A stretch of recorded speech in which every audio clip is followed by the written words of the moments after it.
Well, of course, as we move forward, WCNC Charlotte is also working to answer many questions that are left. Yeah, many of those surround the suspect. In some instances, 39-year-old Terry Clark Hughes Jr. Hughes was killed during yesterday's shootout. Our investigative reporter Nate Morabito is joining us now. So some of the questions folks are asking, you're looking into these questions. How are you going about trying to find some answers? You know, look, this is going to be a slow process. This is what, 24 hours later. So day one, you really target the suspect. Who was this person that led to so many people losing their lives? So that's number one. We spent the day doing just that.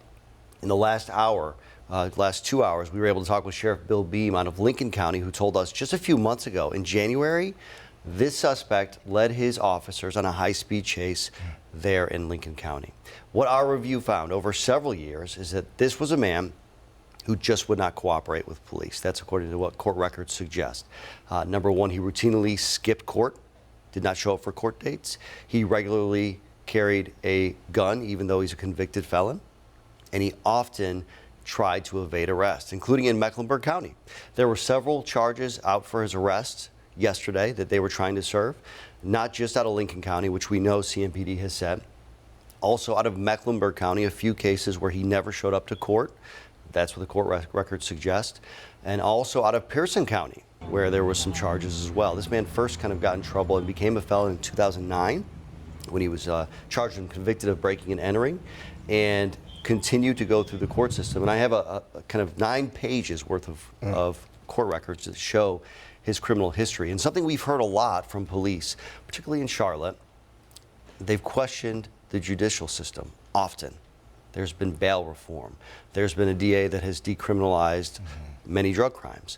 And Charlotte-Mecklenburg Fraternal Order of Police President Daniel Redford, I met with him earlier today, and he said, you know, at some point something has to give, right? So let's take a listen.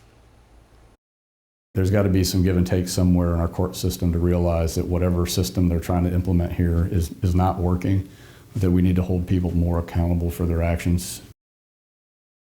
Now, by all accounts, this man's criminal history does not suggest a particularly violent person, but someone who would not cooperate with police, which I think, and I would assume and hope they knew before going to that house yesterday. But you know what, at the press conference today, someone asked the police chief, Johnny Jennings, what does this say? And he thought, you know what, I can think of so many other cases just like this one where people continue to be in our communities. And this man was all over the state. Yeah. And we didn't know it. Well, a lot, as you brought up, Spencer Merriweather has talked about this. Gary McFadden has talked about this, right? I think some deep dives are going to be had and some conversations are going to be had as how maybe more reform can happen. I understand the anger, right, with people asking, why was he out of jail, right? So if you don't show up to court and you're trying to serve the warrant, you need people to serve the warrants. Right. You got to find the person, right? Can you hold someone's hand and make them go to court? I mean, there's so many complications to all of this. There's a ton of personal responsibility. True. Right? That's really what this comes down to as well. Yeah. But there's also a system involved. Yeah, thanks for digging. Hopefully we'll get more answers throughout the week as well.